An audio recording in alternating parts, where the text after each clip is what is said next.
because all of them are actually invalid. So we have emphasized that point in our training programs, that the law provides as long as the intention of the voter can be understood or discerned, even though the mark is not placed in the right space or box, that is not an invalid box. Thank you, Mr. Bionabie. We shall again emphasize it over these remaining few days, so that on 15th, the presiding officer, should be in position to distinguish between what is actually invaluable. Your invaluable is where the tick crosses from one box to another. That is clearly invalid. From one box of this candidate to another box, that is invalid. Or the thumbprint somehow crosses from one box to another. Then you can't tell the intention of the voter. Was he voting for this candidate, the one below, or the one up? That one is different. Now, the register, the voters register, the law provides that every candidate or political party which has presented candidates be given the polling register. And this polling register, the candidate or the party is supposed to produce more copies or photocopy the register relevant for that particular polling station, and give their agents a copy of the register for that polling station, to enable the agents in the process of identifying and verifying voters to do so. The other polling register is with the presiding officer, who has it at that table, and in the event that the voter has not come with the national ID or voter location slip, which have a barcode which is supposed to be scanned by this kit or machine, but the person is a registered voter, he's on the manual or physical register. They can now go to the manual register, look for his particulars or her particulars, then go to the BVVK once he or she has been confirmed to be on that polling station. The register, we have it displayed or open. It is with the agents and it is with the presiding officer. And we want to encourage all agents, please, can you avail, candidates and political parties, avail your agents at polling stations with copies of the register. And secondly, or distinguished guests, the Electoral Commission offers to train candidates' agents for free. When we are training our other polling officials, we also train the agents of the candidates on the modalities, on the going zone at the polling station. Because at times some of these agents report on account of not being conversant or acquainted with what goes on at a polling station. Now, I regret that we did not carry the disaggregated data, but I can say generally, I think in terms of percentage, the female voters at 51% and the male voters at about 49%. The female voters are far more than the male voters, I think by about 1 million, isn't it? By about 1 million. But we shall avail you the disaggregated data between now and polling day. We have it, only that we forgot to carry it with us here to the commission. I think those are the questions so far. Is there any question I've not answered? Thank you. Commissioner Anthony? Oh, Afande. Yes. That's it, Lord Chair. Numberless vehicles. No, Afande has one question to answer. Numberless vehicles. Yes. Don't know whether the traffic rules allow permits to those ones also. Thank you. Thank you, Lord Chairperson. And thank you, Albert from Kawale, for that observation. I think in passing, the chairperson has partially answered this. this contravenes the traffic laws and regulations of this country. But as you realize, the situation during campaigns and elections has its own dynamics. And perhaps on our part, I could say some level of restraint was exhibited, but that's not allowed. And it's good that we are seriously identifying this as an issue. We shall have more efforts and processes to ensure that this does not occur, because eventually it could also bring us some other unwanted situations where you can't properly identify the motor vehicles concerned. I thank you very much. Thank you very much, Lord Chair and Inspector General of Police, for those clear responses. Let us now take another round from participants. It may be a question, it might be a comment on any issue for which you need some clarification. I can see about 3 hands that side. We can have those 3, and then we shall have this one. The person here will be the 4th, and we shall get the 5th person. Let's have all those 3. Thank you, Commissioner. My name is Bali Alan, Friends of Uganda Director. We recommend for the work well done by Electoral Commission and its participation towards the development of Uganda. Mine is about the biometric machine kit. We are just inquiring, in case of any failure of the biometric machine, how can we overcome that during the process? Thank you very much. Thank you. Next, of the 3 I picked earlier.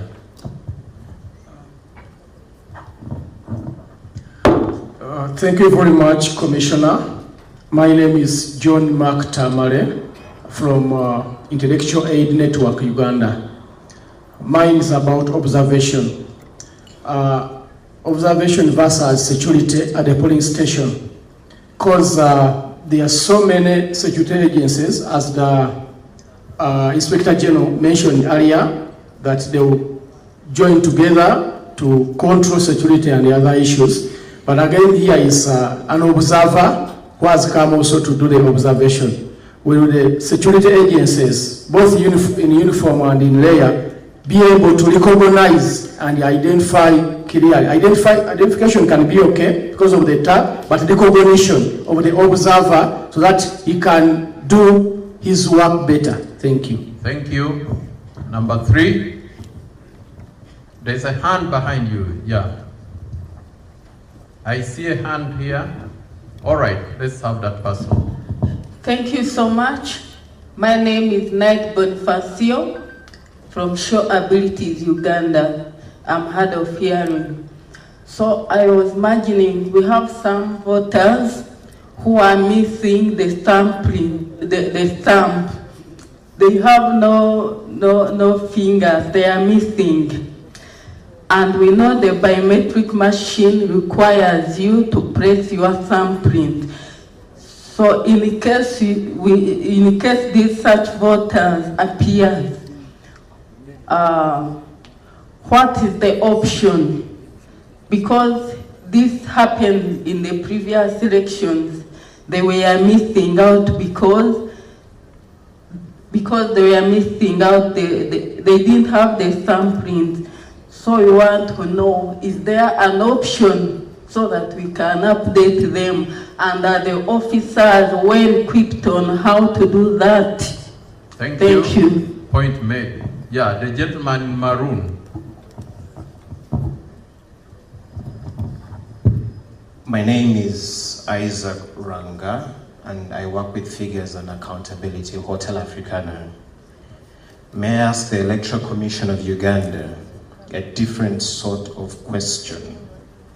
Will you publish in advance a duty of care standard for election operations, clear instructions that prioritize de-escalation and lawful crowd management at polling and tally centers, and then publish afterwards a brief public report showing how incidents are handled, and I'll say it again, handled, and what was changed when things went wrong. Thank you, Isaac. Number 5. Bring the microphone here, please. Not given me the opportunity. Bring it here, I'll get back to you. We shall have another round.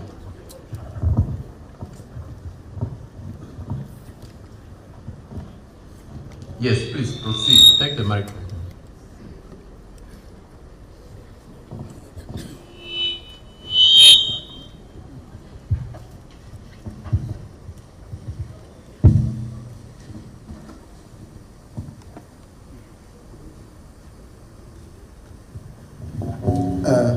I thank you, Mr. Coordinator, Mr. Commissioner. My question is going to the IGP. When he was giving his speech, he affirmed that there is going to be joint security operations. The Constitution gives Article 1.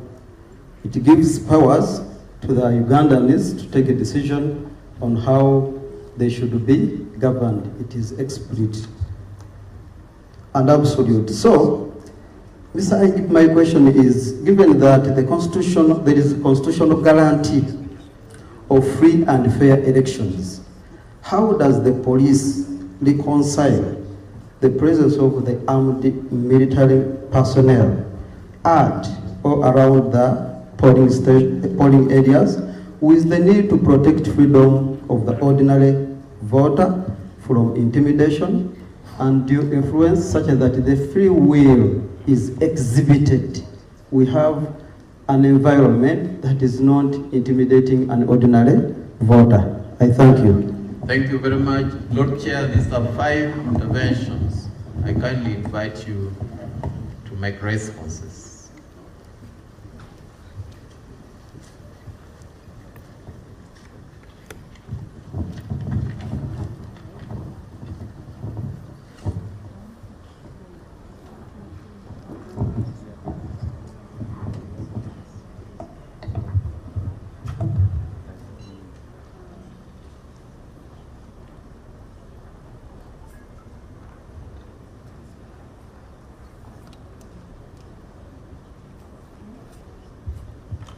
Thank you very much.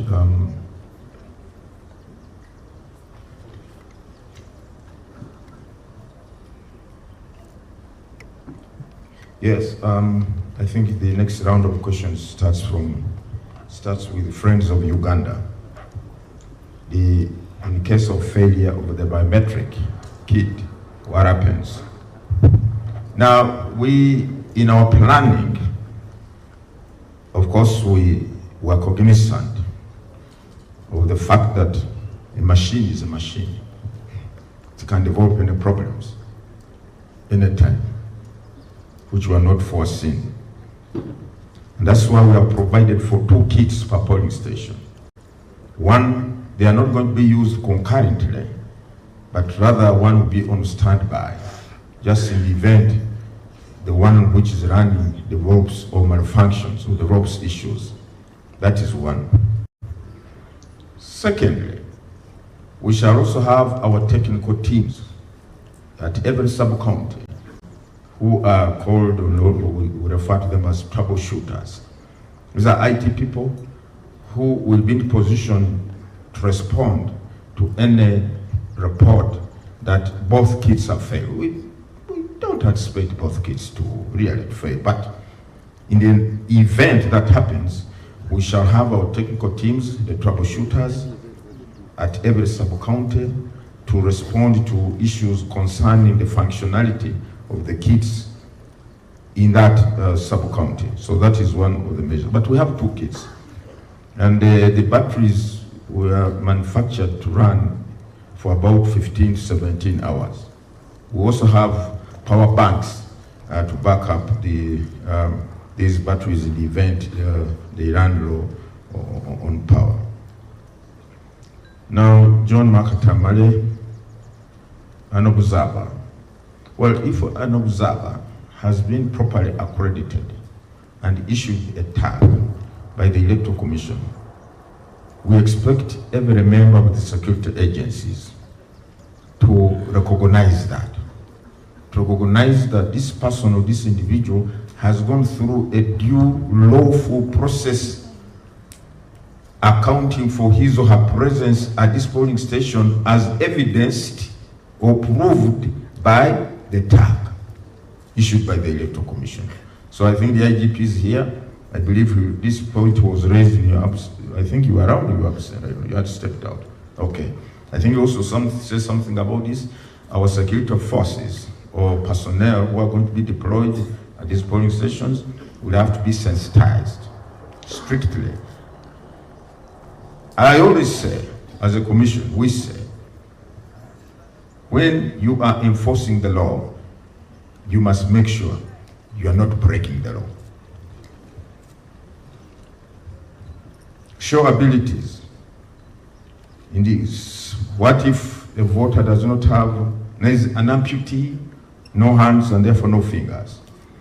The other day during the hearing of the petitions, I think there was one lady who came with she was a leper, no fingers, but was said to have signed a form or something like that. Now this one goes to a polling station. We have said this system is different from the one we used in 2021. 2021, the system could only confirm or identify voter using the thumb, the fingerprints. This one has the facial feature for facial. They will take the photo, the picture of that voter using the camera. Even if one is visually impaired or blind, the person has a face. Don't believe each one of us has a face, whether you're visually impaired, whether you're what, you must have a face. So if the fingerprints cannot read, then the facial will address that shortcoming. So that should not be a problem. Then the other issue was on Isaac. I don't know whether I understood you, I must confess. To advance the duty of care. Yes, we owe a duty of care to all our voters. And that's why we go out of our way, because the power of the peace citizens under Articles 1 is sacrosanct. It must be guarded, it must be protected. The voters must be enabled to approach the polling station without any fear, without any intimidation, without any obstruction or hindrance, and cast their votes. That's why we are coming out strong on this business of people keeping around the polling station when they have cast their votes for 6 hours, 7 hours. You know, from experience, we have seen they create an intimidating environment in some cases. One voter told me, I've been telling this story, in 2021, he was told that polling station you are going to vote from, there is chaos. Some people, some young people are on the road. When they see you and they perceive you are not going to vote for the candidate they support, they create an intimidating environment and threaten you. So this voter said, if that be the case, I better go defensive. So he got a hammer, a real hammer, metallic, put it in his jacket, and went to the polling station. When they tried to confront him, he said, before you kill me, I will die with one of you. He pulled out the hammer. And that's when I think they gave up. Now, we want to avoid all these kind of scenarios. Some people are easily put off by any semblance of chaos or intimidation. The women, the persons with disabilities, the elderly, they are put off by all this.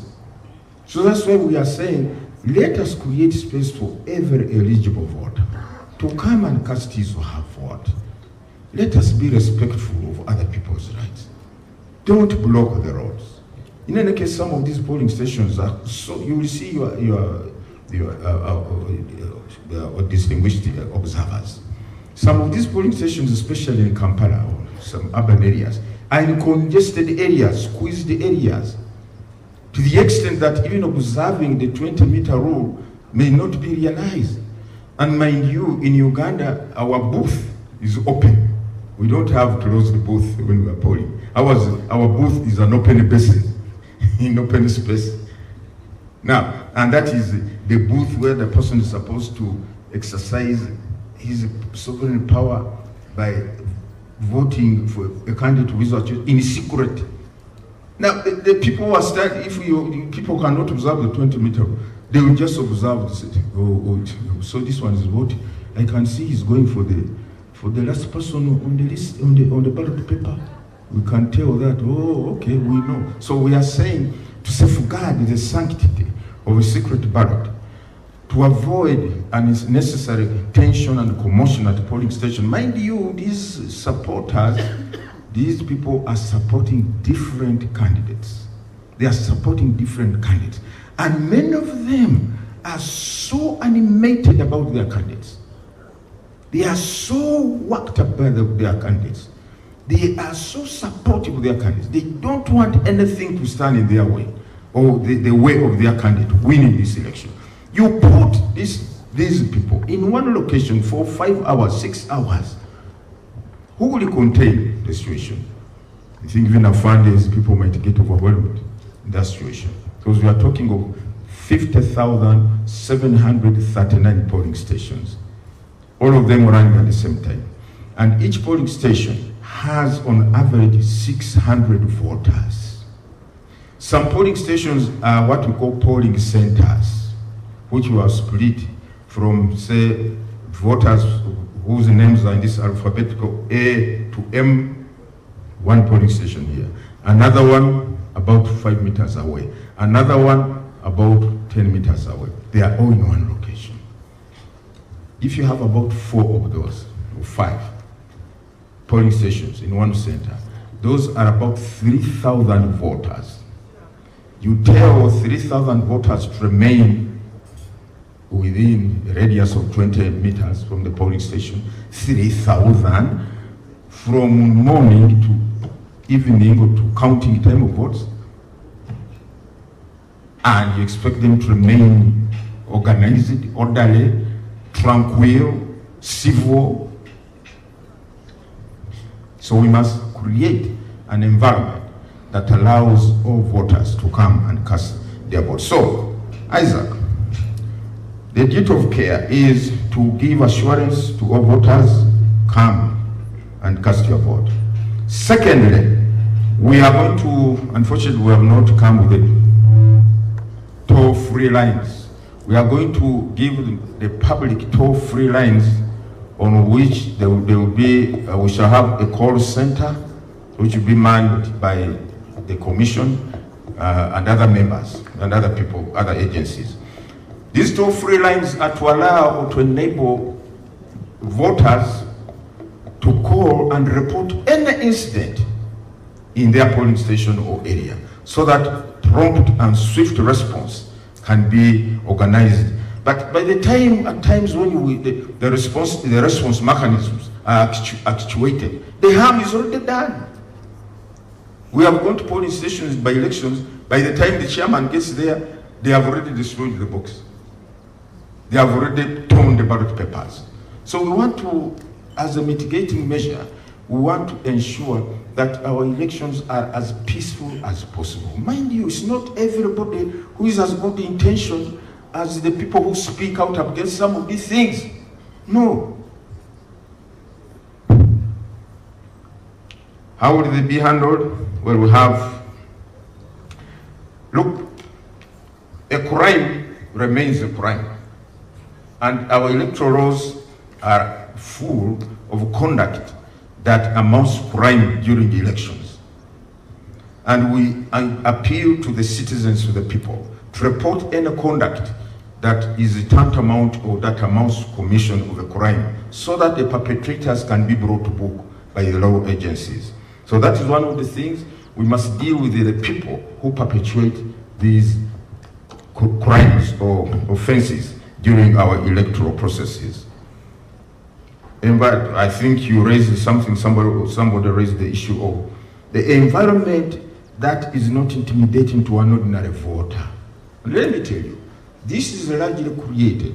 This environment of intimidation, fear, harassment is not created by any other person, but our people, either who are supporters or who are voters, who hang around this polling station after they have cast their vote for many hours. So that's why we say it is not for ill or ulterior motives the Commission is proposing or urging people create room for others to come and vote. You can't, the agents for the candidates are there. The agents for the candidates are there, and according to the law, their role is to safeguard the interests of the candidate or candidates at that polling station. We have 8 presidential candidates. Those are already 16 agents inside the polling station, lawfully mandated in law to be inside the polling station. We have, in many areas, we have not less than 5 parliamentary candidates, or even 10. In Kampala, I'm told some of them have 20 parliamentary candidates. Those are already 40 agents, plus 16 agents for presidential candidates. Those are already 16 vote protectors, safeguarders, and so on and so forth. So, for goodness sake, to avoid these unforeseen circumstances or unforeseen developments or scenarios of chaos erupting, it happened in 2021. I was telling the excellencies, the ambassadors the other day, that in 2021, there were some polling stations whose results we could not declare. Why? The people around, see, Ugandans, not foreigners, Ugandans who had kept around, they developed misunderstandings, they started quarreling, they fought, they beat one another, chaos spilled over to the polling station, they destroyed the ballot boxes and everything, and the results from that polling station could not be declared. Imagine the voters at that polling station, the law-abiding citizens, they had left their homes, they had gone to these polling stations, they had cast their vote in the assurance that their votes would be taken into account. But because some people have other motives or whatever it is, they came and destroyed. We could not declare those. Why do we want to wait for that kind of situation? Ladies and gentlemen, I think I've answered those questions also.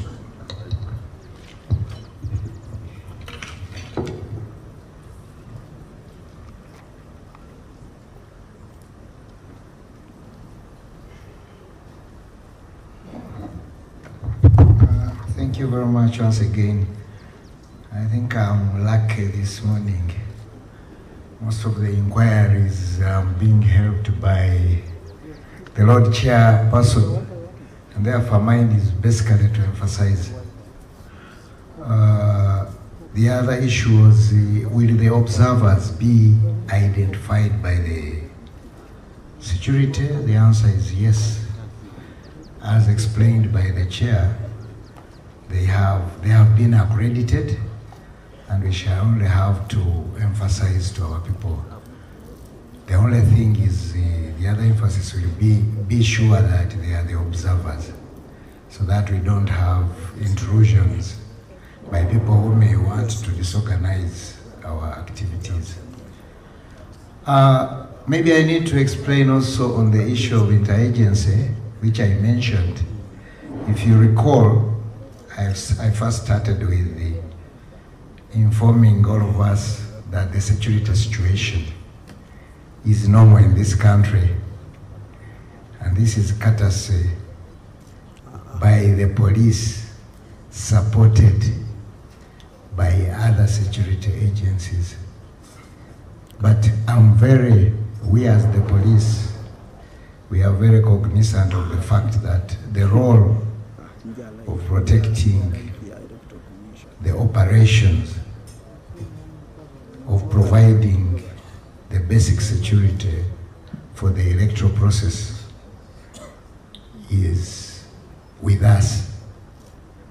But we cannot do this in isolation of other general security concerns, and that's why we are a lead agency. Like, you will not expect to see other agencies at the polling station, inside the polling station, because we are prepared for that. You will see either a polling constable, and the constable is a police officer, and another police officer, and another police officer, where we shall be found wanting, maybe you'll have a prisons warder.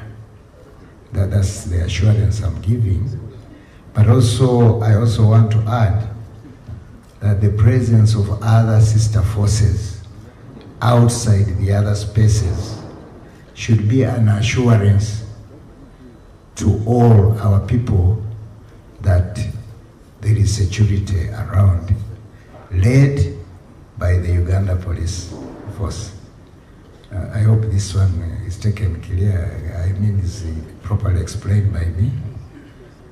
Because it is important that as we look at the security of the elections, the electoral process, we must also look at the security of the country and also the security of other activities apart from elections.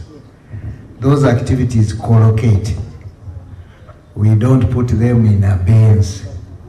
And from my presentation, I'd like to recall that I also mentioned about other threats that could easily come in and disorganize our electoral process. I thank you very much. But finally, I would like to say the presence of security should give us more confidence and assure us of security all the time. I thank you very much.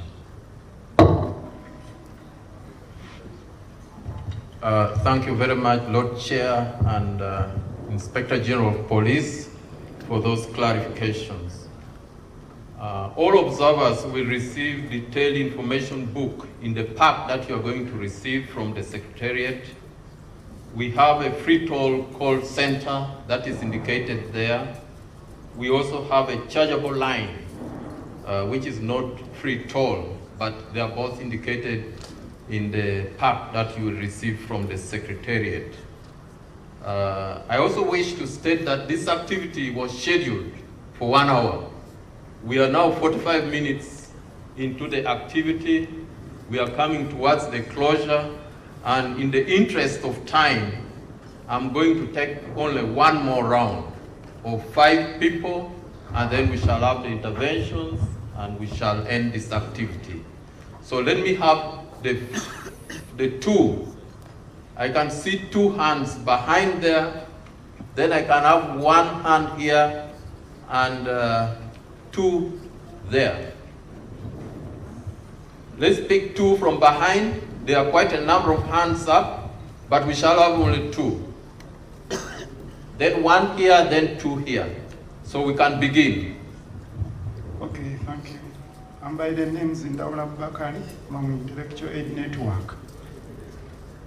My question goes to the chair. As you have said that it's not good for the people to hang around after elections. But I want to inform you that even though they have agents, when the election reaches to a stiff time, some agents are always abducted by the security. I don't know whether you are very aware of that. There are agents abducted, taken off from the electoral centers, and then the counting you are making like that, there are like 10 MPs with more than 40 agents. Then it loses the meaning.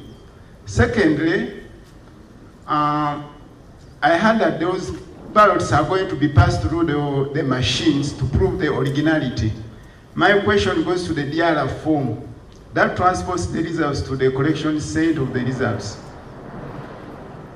Is it also first approved that's the original DRF form, or it can be any paper of any kind? Thank you. Point made. Thank you very much. The second hand. Please pass the microphone. No, not you, please. I'm seeing a hand up there. Pass the microphone to the hand up there. Yes, yes, exactly. There's that hand. The hand All right. Yes, thank you, sir, for that. My name is Baji Wilson Praise from Rise Women of Valor Ministries. And our core value is to keep our communities safe, especially on gender-based.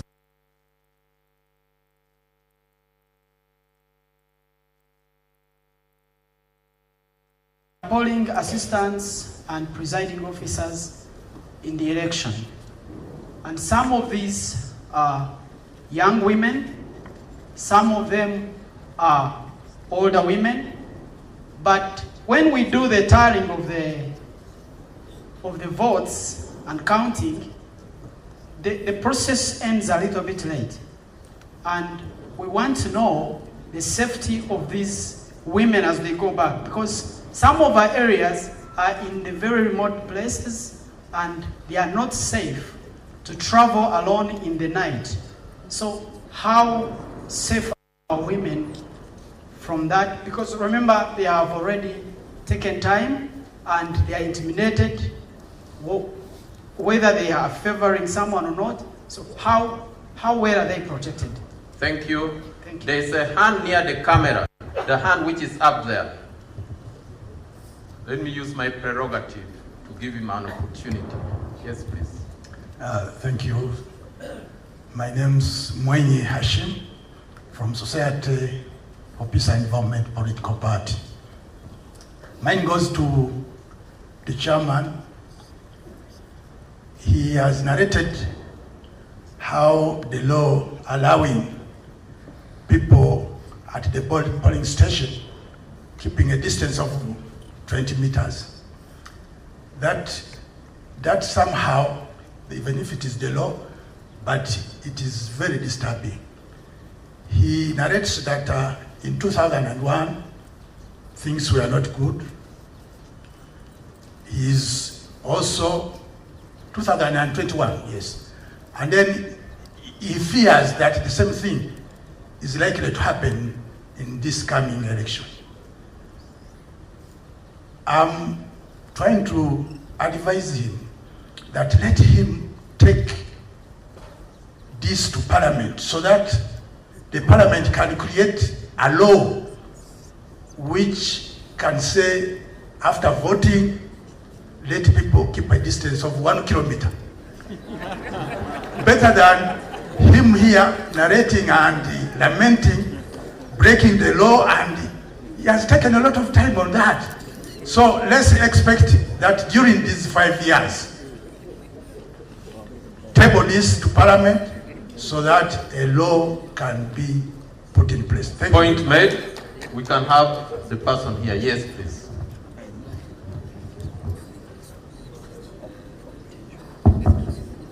Thank you.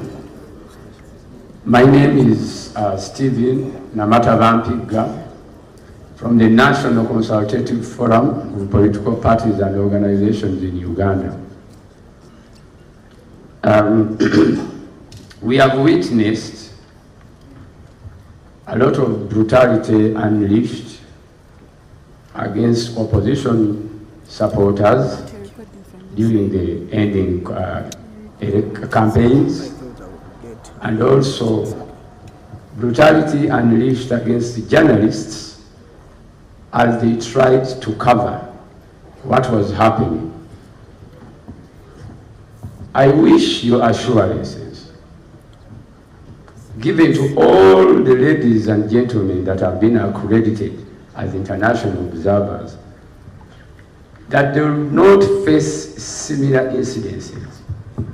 In the case, for example, Ugandans choose not to leave polling stations after they cast their vote, but remain within the required 20 meters distance.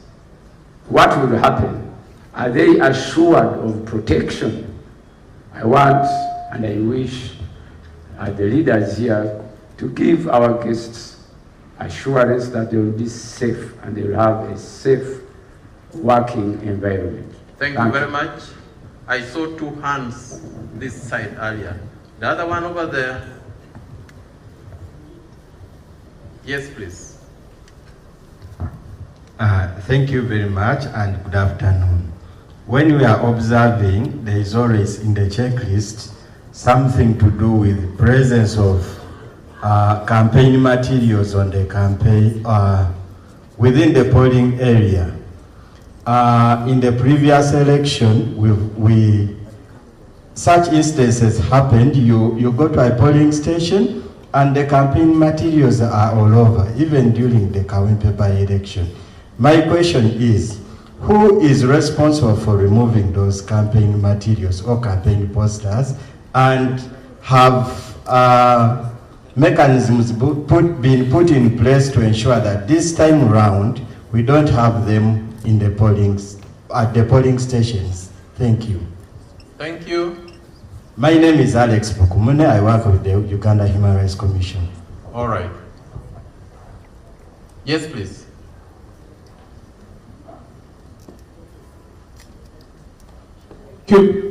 Thank you very much, moderator. My name is Omara Apita.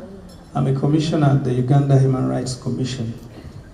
First of all, we would like to thank the Electoral Commission, through the chair, for walking this long journey of preparing for the 2026 elections, working with many different stakeholders and partners, including with the Uganda Human Rights Commission. The Uganda Human Rights Commission will be deploying 121 observers across the country. And they will be deployed out of our regional offices, 12 of them which are in the country. Maybe for the information of others, the 12 regional offices, if I can mention them quickly, Arua, Gulu, Lira, Soroti, Jinja, Masaka, Kabale, Fort Portal, Hoima, I think the Moroto. So we will be having these 121 observers also out there. Now our question is, how many polling officials will run the elections? And how many polling officials do we expect per polling station? This is what we just wanted to know. I wish to thank you very much. Thank you very much, Lord Chair. These are 6 issues that have been raised by participants. But Lord Chair, due to public demand, allow me pick 2 more, and I'll invite you to intervene. You can see the hands that they are overwhelming. But let me pick the gentleman who stood up without permission to make his comments.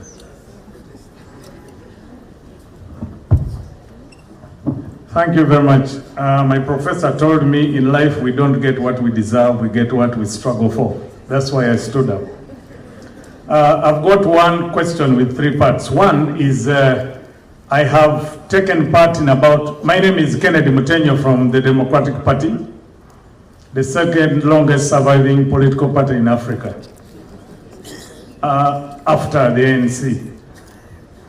And I've participated in about 7 elections. Thank you very much, Commission. I was watching TV yesterday and I saw one of your officials in church explaining that when a voter comes, he will get 3 ballots at the same time.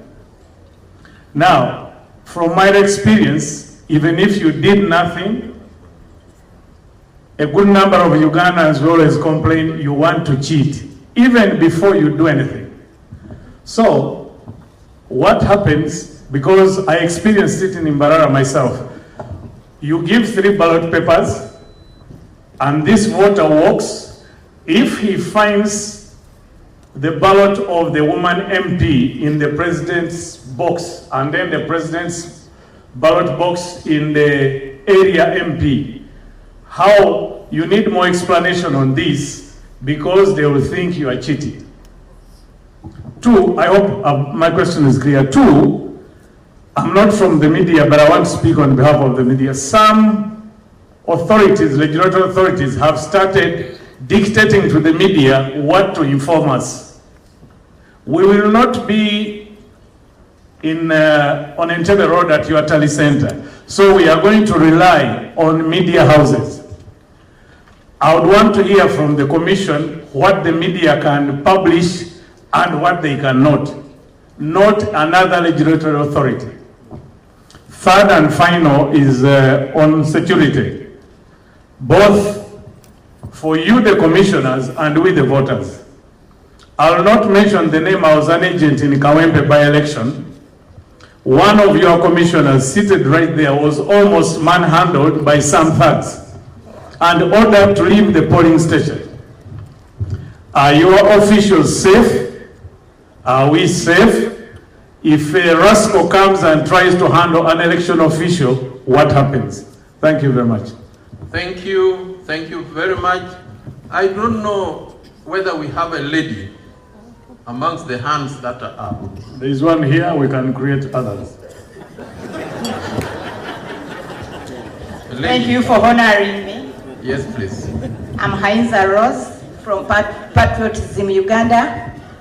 I want to thank you, Mr. Chairman, Electoral Commission, and the Inspector of Inspector of our police, Uganda. My concern still goes to the where the Mr. Chairman Electoral Commission say that we have agents, each candidate has agents, and we, the observers, are there, and some other people. I would request that at least give us a minimum number that should stay at the polling station at a go. Because my worry is if people come and hang around the polling station, we are going to get riots.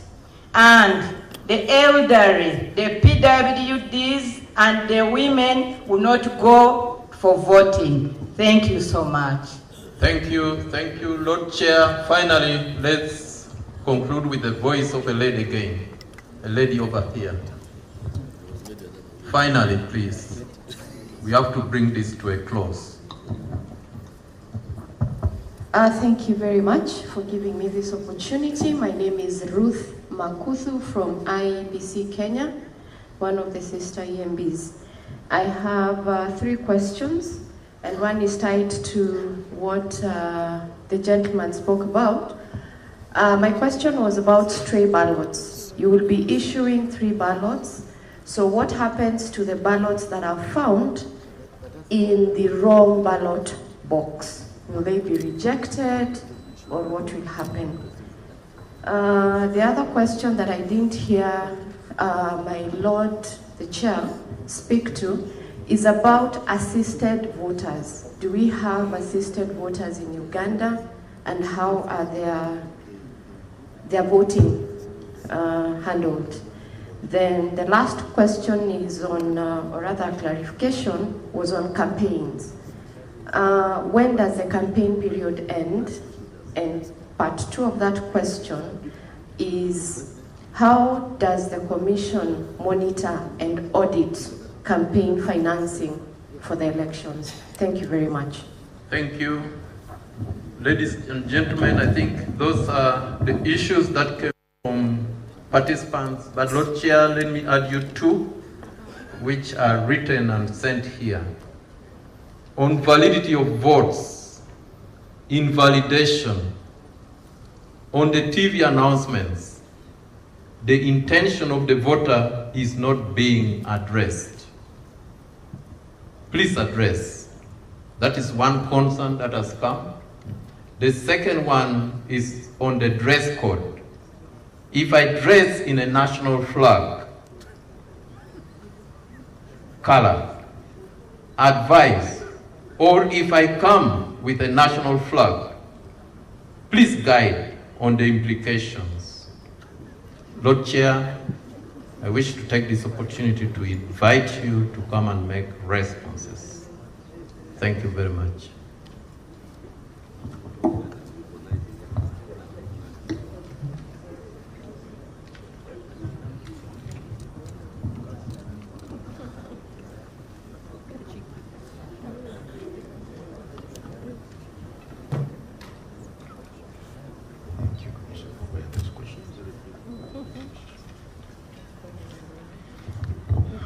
Thank you very much, Commissioner, and I want to thank you, our distinguished guests, for your patience. Thank you so, so much.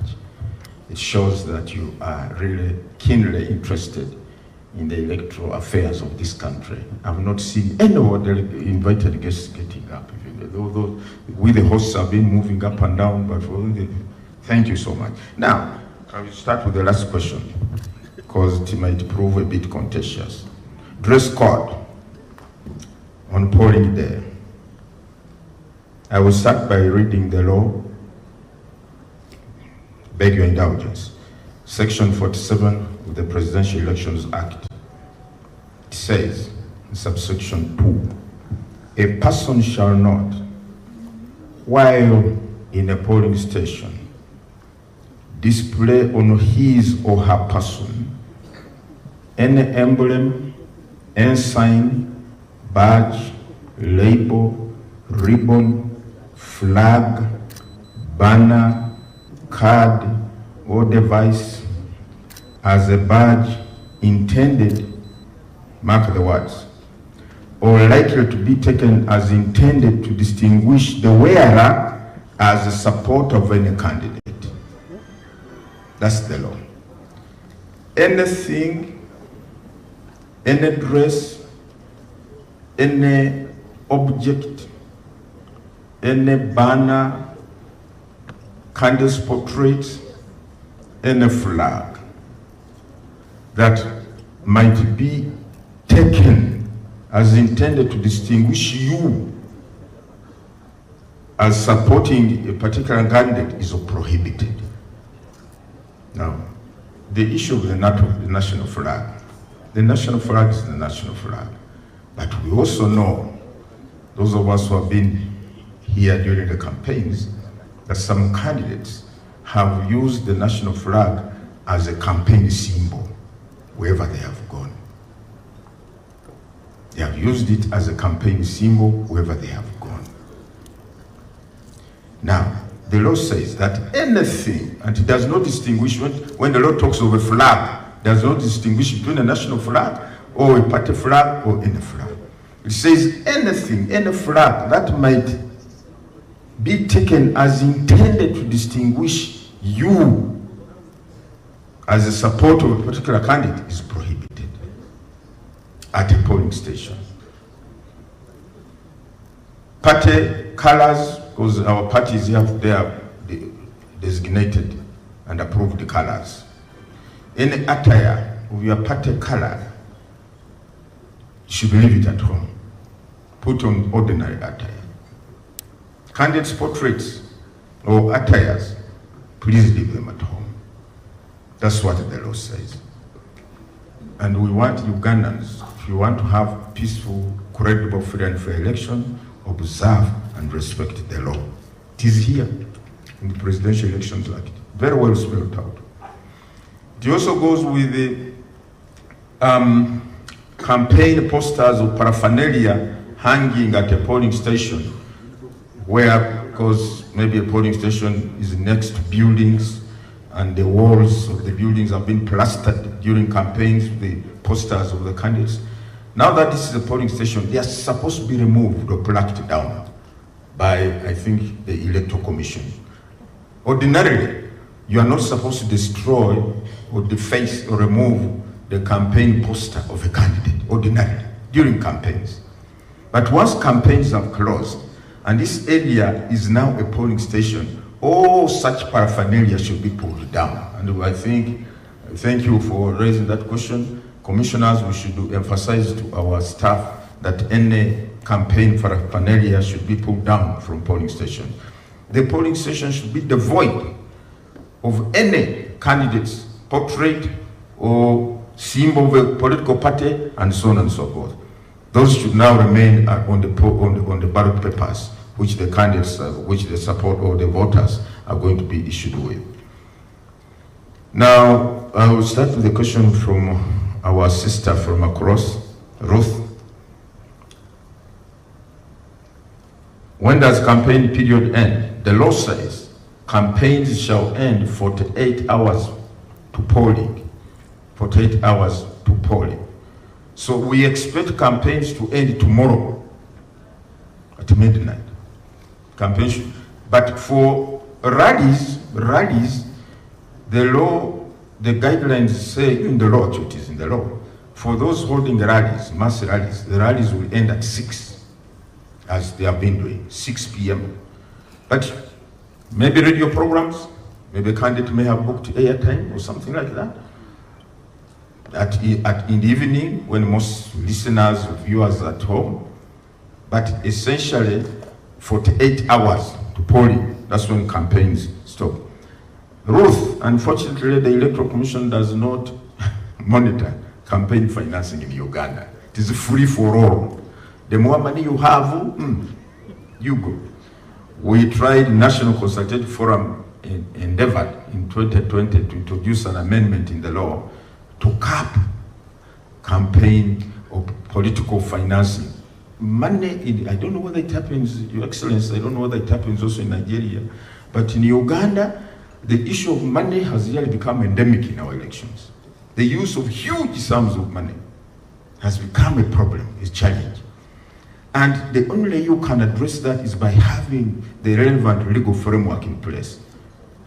We tried to push it to Parliament, National Consultative Forum, where we are members as a commission, tried to push it to Parliament. It never saw the light of day, I think for obvious reasons, I think. So it did not come out, so there is no law on campaign financing. Whoever has the deepest pockets goes on. Those who have short pockets, what do we do? You can maybe convince the voters and tell them, please, I have the right ideas. It's not about the money in my pocket. It's about what I'm going to do for you. And that's what we are trying to do. There are some also civil society organizations like ACME. I think this one, again, campaign money something. They also tried to push that amendment. It did not come through. We hope one day, there will be a law to cap for campaign financing or political financing during elections. Then the other issue was, yes, I think they have raised something very critical. The voters on 15th are going to be issued with 3 ballot papers: presidential, woman member of parliament, directly elected. The boxes are different at the polling station. For presidential, WMP, directly elected. The ballot papers are different. We have designed that once the 3 ballot papers have been issued to the candidate, to the voter, 2, because I think the first box is presidential. The other 2 are going to be placed in some kind of polythene, pouch, some polythene pouch. The presiding officer will place the other 2 there. And then the voter will remain with one in his or her hands, presidential, because that is coming first.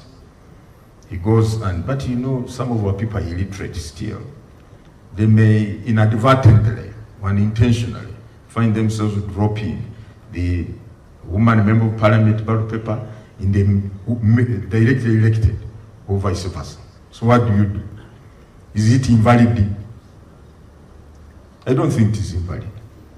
It is only wrongly placed because of the literacy levels of our people. I think we shall have to address that with our people, with our field officers, on how to handle that. Don't simply throw away this ballot paper because it is placed in the wrong box. I think we shall have to. And then on these remaining days, we are going to have many radio talk shows with our field people to emphasize the need. But the voters are also going to be assisted.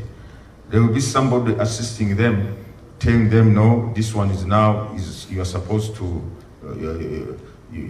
this one is the one for women, member of parliament, woman member of parliament, and the other one is for male. We shall put in place a mechanism that avoids all this. But assuming a ballot paper finds itself in the wrong box, in my view, that ballot paper should not be thrown away anyhow. Yes, Rose, yes, we cannot, unfortunately, we cannot prescribe the number of people who should be at a polling station because those numbers are prescribed in the law. For instance, if the law says each candidate is entitled to 2 agents, if there are 20 candidates or 30 candidates, you cannot restrict them to one agent, no. They just have to be 60 or 70 or whichever number, because the law allows them to do that. So that is one of the things, and that's why we've been emphasizing. If you have this army, this battalion of agents at a polling station, moreover inside, why do you need this hangar zone 20 meters away? Why? So we cannot persuade Sister Rose, we cannot limit the number of people, but even observers are at liberty to get to a polling station once they have been accredited. You're not going to tell what the good thing about observers, they don't stay there for hours and hours and hours rooted to one polling station. But the people who are rooted there full time are the agents of the candidates who are permitted in law to do that.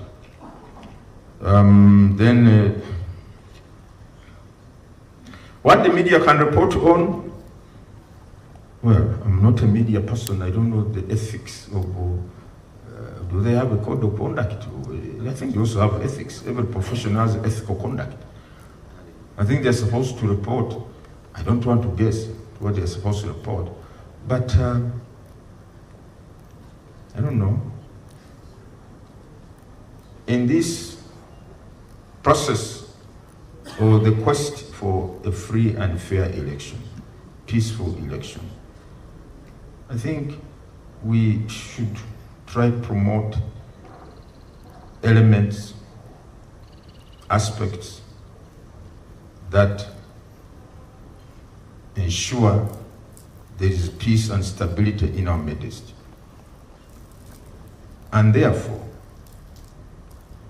the media, who are entitled to do their work in accordance with the principles of journalism and so on and so forth, and should also be cognizant of that we should also promote peace and stability in our country. Because at the end of it all, when the 15th is gone, when the 17th is gone, when we declare the final results, we shall have this entity called Uganda, which shall remain for the people of Uganda. We shall remain here. Our guests, our visitors, will go back. But for us, whom God created and said, you are Ugandan, I think let us be mindful of what is good for Uganda and what endangers Uganda, what promotes the kind of Uganda I want. And I've been telling people, we should always ask ourselves, all of us in positions of responsibility, positions of leadership, positions of decision making, ask yourself, is what I'm about to do for the good of my country or not? If it is for the good of me as me, but not for the country, let me not do it, because it endangers the country. Let me promote that which is good for the country, so that at the end of this election, we have peace and stability like we have today. That's why I was telling our distinguished, wonderful guests that you are free to move to any part of the country. The IGP has not said, don't go there. There are issues in that part of the country. You are free to move to any part of the country. It is peaceful and stable. To me, that is the icing on the cake. Peace and stability should not be compromised in whatever way or circumstance. If a rascal tries to manhandle an election official, of course, my brother, what he witnessed in Kawempe was unfortunate. But IGP is aware. We have discussed the good, the bad, the ugly that we witnessed in Kawempe. And I can assure you, we are not likely to see a repeat of such scenarios as we saw, because all of us owe it to our people to have peaceful processes. Now, on yes, how many polling officials? Now, we understand we are going to have about 7 polling officials at a polling station, including the constable, the polling station constable, the polling station constable. There are about 7 who are supposed, but these are clearly distinguishable. They put on the aprons labeled EC with the logo and the labels of the EC. is there. But agents, all they need to do is to bring letters of introduction from the candidates, and they introduce themselves to the presiding officer. I'm an agent for candidate so-and-so, I'm an agent for candidate so-and-so, I'm an agent for candidate. What is not permitted, and I repeat, is anyone coming with a tag or a label that I'm a vote protector for candidate so-and-so. The concept of vote protector is alien, is not known in the electoral laws. What is known is an agent of a candidate. So anyone who comes to a polling station with a tag or label of vote protector for candidate so-and-so.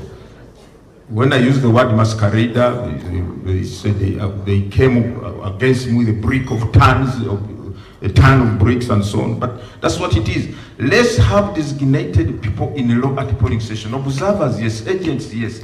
Representatives of political parties who have been accredited, yes.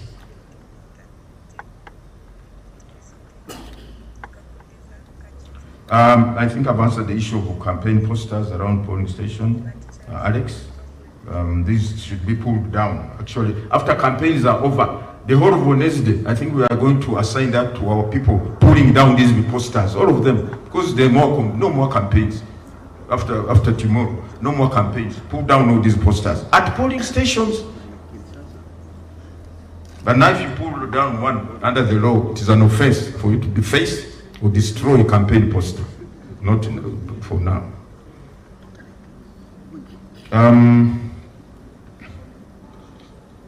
On the issue of brutalization, if that word exists in English, brutalizing supporters.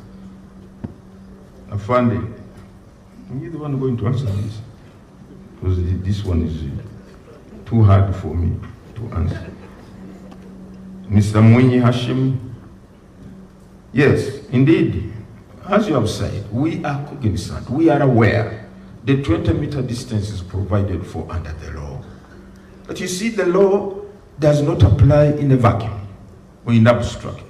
You must contextualize it in the prevailing or existing circumstances in order for you to give full purpose and meaning to the law. If the law creates an absurd or unfortunate situation, should we just... So I know that for the law to be said not to be operators, it says Parliament must amend that law or repeal it, whichever. You are right, I agree. But we are saying, in light of what we have experienced in the past, in light of the fact that we want a credible, peaceful, free and fair process, in light of the fact that we want every voter not feel intimidated, in light of the fact that we want to safeguard the effects and the processes and the outcomes at a polling station, do we say, let it be business as usual, when we have empirical evidence to show that when people keep around, this is what is likely to happen? That's where we are coming from. But we are aware this is the work of Parliament. Maybe come 2031, those will be there. Maybe this would have been looked into. Rice Ministry. Some polling assistants are young. Some are old. Yes, I think it's a very critical matter, especially our female polling officials whom we employ. They have to go back home. But the first point is, the people we recruit, ladies and gentlemen, as polling officials are from the communities where the polling station is best. We recruit people from those communities where the polling stations are located. We don't get someone from Mbarara and throw him to Mbali, about 100 or 200 miles away. No, they are from those, and therefore we think or we expect them to find it easier to get back home. But we'll give them an allowance which is caters for their mobility, transport, and so on and so forth, so that they can, in Uganda, Your Excellencies, I think you have seen, we have this common mobility called border borders. I hope they do not be a hindrance to, as you are coming to the commission. They ride anyhow. Those are everywhere in the villages and so on. So they are utilized in the cities, in the rural areas to move people. But we think this is something we should look at, that we should safeguard our female officials whom we recruit to work on that day. Yes, someone raised a fundamental question. Agents being abducted by security, that's not permitted. An agent is recognized in the law. An agent is recognized in the law. An agent is legitimately, lawfully, and officially at a polling station performing functions that are pertinent to the conduct of a free and fair election. Why should they be abducted? For what? They should not. They can say this unequivocally. An agent who is authorized to be at a polling station should not be abducted at all or arrested. But if the agent is committing a crime, that is a different matter. Because the fact that you are an agent does not place you above the law. But to arrest someone merely because he or she is an agent of a candidate is not permitted. And I think we are going to ensure this does not happen. The other forms, yes, thank you very much. I forgot one aspect. The DR forms of 2026 general elections also have a barcode. They too are going to be scanned by this kit. The DR forms also have a barcode. They are going to be scanned as well by this kit to authenticate them. Now, if any strange DR form finds itself to the National Tally, to the District Tally Center, to the returning officer, I think it will be sorted. This is something we want to tell you. I think those were the questions. Now these written ones.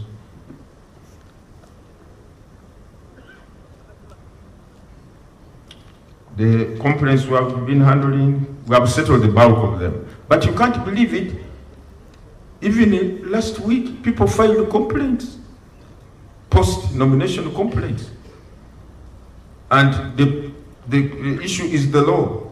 Article 61 of the Constitution does not put a cap on the filing of these petitions. That's what it says. Article 61, one of the functions of the Electoral Commission is to hear and determine election complaints arising before and during polling. You can imagine, even the day of polling, the Constitution says people can still complain.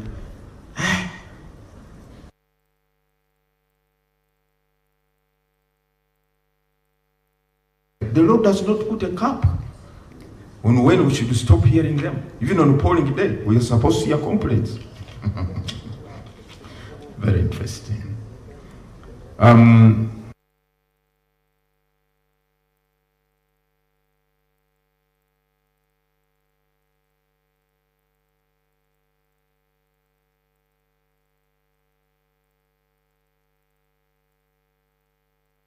The invalidation of a vote or a ballot is not being addressed. The intention of the voter is not being emphasized. This is what he's saying. I think this is something we have to take up today, tomorrow, and Wednesday. For us, we can go on with our programs. We can go on with our voter sensitization programs, even though campaigns are officially closed. So this is something we need to emphasize. This morning I talked to the regional regional election officer of my region, which I supervise in Elgon, and I emphasized this point. I said, please let us emphasize the issue of invalidation of votes and the difference, the distinction between the intention of the voter and what is outrightly invalid. That should be distinguished. Thank you very much. I think, please, I think the issue of the flag I've answered. Any colors of flag? Media. Is it allowed to announce and declare results? A big no. Please don't declare results. Media. The act or conduct of declaring the results is the preserve of the Electoral Commission. But if the Electoral Commission, you know, Your Excellency and the distinguished guests, Your Excellencies, the ambassadors, You know, those of you who have been here. At the National Tally Center, we give regular updates of the results as they come in from the country, the presidential results. We give regular updates. This is what has come in from this area. This is what has come in from this area. Now the media, picking from that, can now publicize and say the Electoral Commission says so far they have received results from here. But for you not to formulate and generate your own results and then start informing the country, you are creating a ground for something that you may not be able to handle. So please, let us follow what the Electoral Commission disseminates or publicizes or passes out. Then you can pick that. Some people even go to the extent of trying to set up their own tally centers. And they want to inform the public that for us, that's what we have received so far. But the Constitution is very clear. The law is very clear. The Commission shall ascertain, publish, declare and publish the results. Now, before you don't have that mandate, you cannot report what the Commission has released. So please, but I know our media, wonderful people, we have been working with them. We have not had any issues with them. They always get from us what is trending as far as the activities are concerned and the outcomes. So I think we should not have a challenge in that regard.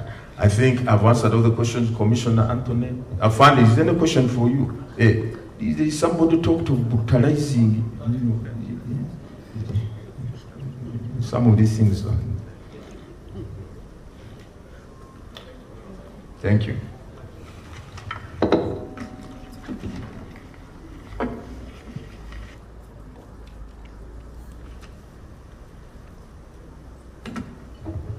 Thank you, Lord Chairperson. I think mine is to make a statement here, because what most of the issues being raised are very genuine and pertinent concerns of what might happen.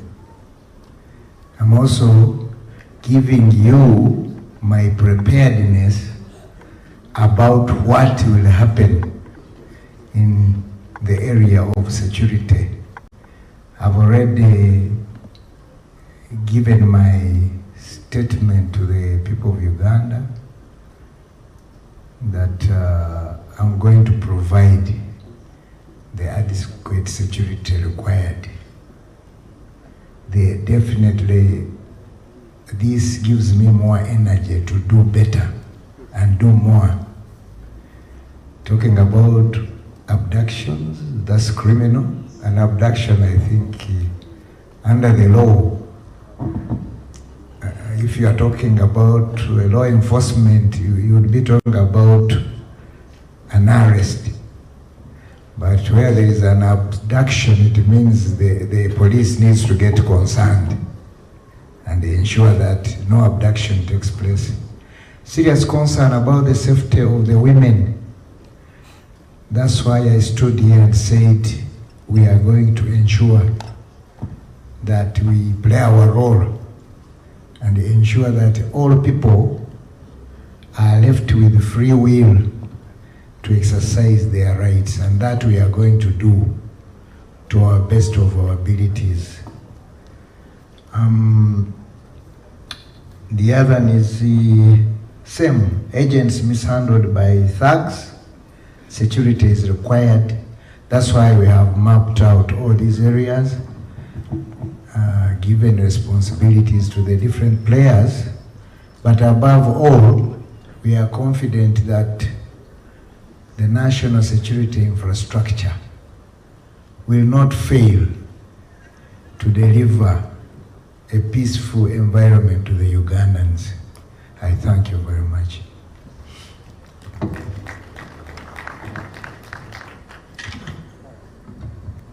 Thank you very much, Lord Chair, and thank you very much, IGP, for those informative responses, which are indeed satisfactory and a demonstration of our preparedness and commitment to a credible, peaceful, free, and fair election. Lord Chair, our call center number, for the benefit of the public and everyone else, is 0800-252-700. This is a toll-free number. I repeat, 0800-252-700.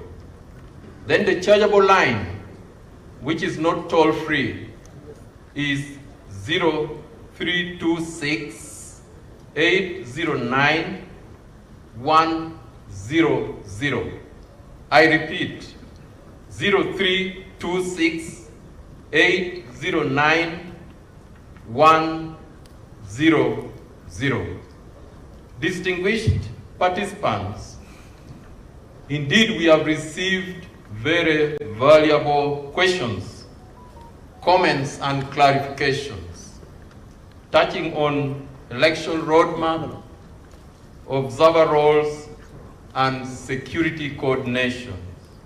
I thank you all for your constructive engagements for God and my country. Thank you.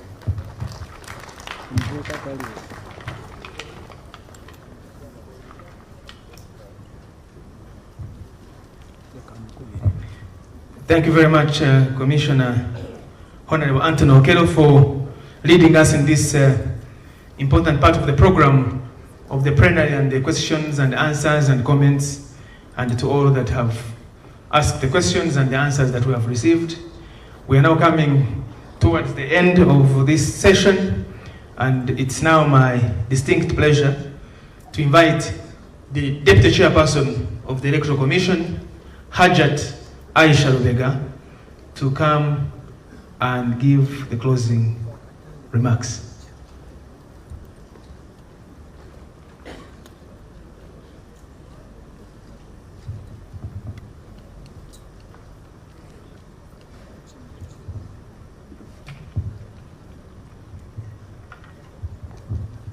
Thank you so much. The chairman gave us a very good introduction in establishing the protocol, and I would wish to associate myself with that. I'm so excited that we're having all of us up to this time listening to what the Electoral Commission has to give to make sure that come 15th, we all appreciate all the efforts that the Electoral Commission has put in place to have a credible, free and fair elections. So I would like to thank you for attending this national briefing, this meeting of observers for the 2026 general elections, and for actively participating in this briefing. I wish to thank the facilitators, the chairman, the IGP, Honorable Tashobia and Honorable Okello, for the presentations that you have made and the issues that have been discussed in the plenary. And I hope we have all benefited from them. It doesn't matter who has raised the issue, we all had those gaps, the gray areas that have been covered through the questions that have been asked in this plenary. I would like to thank you participants for your responses to the presentations and the manner in which you have carried yourself and the tone, the question, the way you have raised the questions. We want to appreciate it so much. It's going to help us to put a keen eye on the areas that are pointed out, so that if there are any improvements to be made, we can still make them. And if there are any issues to raise with ourselves, we can still raise them and improve on our electoral process. Your presence, the national observers and international observers, is an indicator of the interest that you have, that the nations that you represent and the institutions that you represent have in Uganda, and the peace that Uganda should be enjoying, and the democracy that you should be enjoying. All those ones are embodied in the bodies that you're representing and the countries you're representing, and the individual CSOs that are coming in here to see what we have to produce. The Commission is particularly pleased to see an increase in the number of national and international, and this one is encouraging. We are encouraged that probably there was a lot of civic education done, and we attracted national observers, and we hope that come 2031, we shall have double this room for observers, because it's extremely important when people take interest in this exercise, because this is the foundation of the democracy of the country. So as it has been recognized, election observation is a valuable tool for improving the quality of elections. Observers help build public confidence in the honesty of electoral processes. Observation can help promote and protect the civil and political rights of participants in elections. It can lead to the corrections of errors or weak practices. Even while an election process is still underway, we can make these corrections. Observations can help deter manipulation, intimidation, violence, and fraud, or expose such problems if they are to occur. When observers can issue objective reports, it builds trust in the democratic process and enhances the credibility of the elections. This is what you and women observed. So we are looking forward to getting those reports at the end of your observation exercise, because we trust that whatever we have observed, whether good practices or lacking practices, will help us to improve our democracy. I wish to emphasize the importance of reporting on your observation on this exercise, and we give you about up to 6 months to give us a report as observers. The Commission has provided information in a pack for observers, for you to carry with you as you go on to this exercise. It has contacts of our field staff, it has contacts of police, it has the maps of the areas that you are going to observe, and we hope it's going to be useful to you. You are further encouraged to visit our official website, www.ec.or.ug,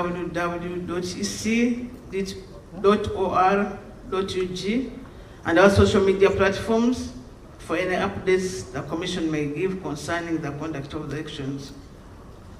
I want to wish you safe travels to your areas of observation and the successful conduct of election observation exercise, and a successful end of the exercise when you come to that time.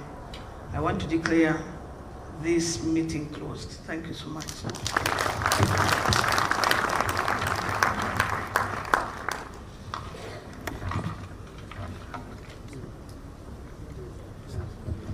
Thank you very much, Madam Deputy Chairperson Hajat Aisha Vega, for the closing remarks. I would like to thank the Chairperson of the Commission and the Commission, the IGP, the Excellencies here, Excellency President Goodluck Jonathan, and all heads of missions and heads of diplomatic missions and everybody that is here, domestic, local, international.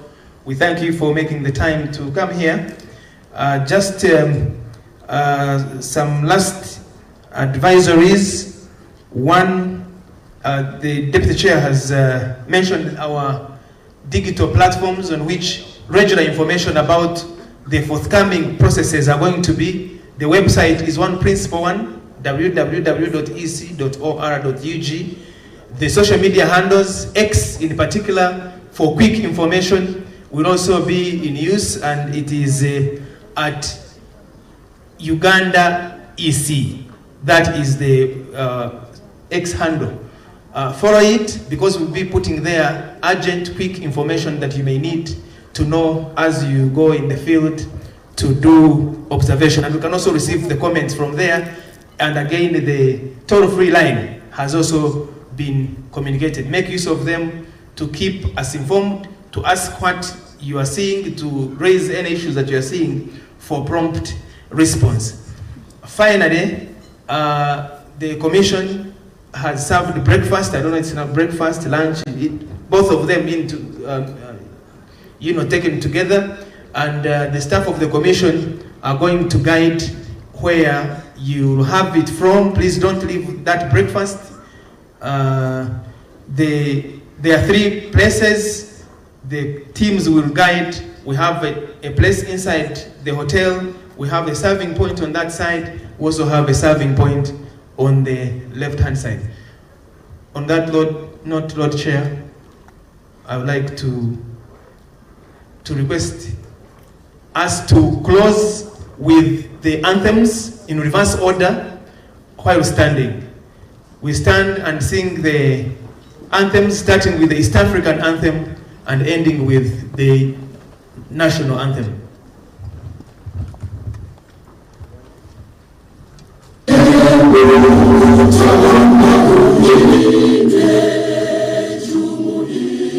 Afrika Mashariki, tuwezeshe kuishi kwa amani, tutimize na malengo yetu, jumuiya yetu sote tujilinde, tuajibike, tuimarike, umoja wetu ni nguzo yetu, idumu jumuiya yetu.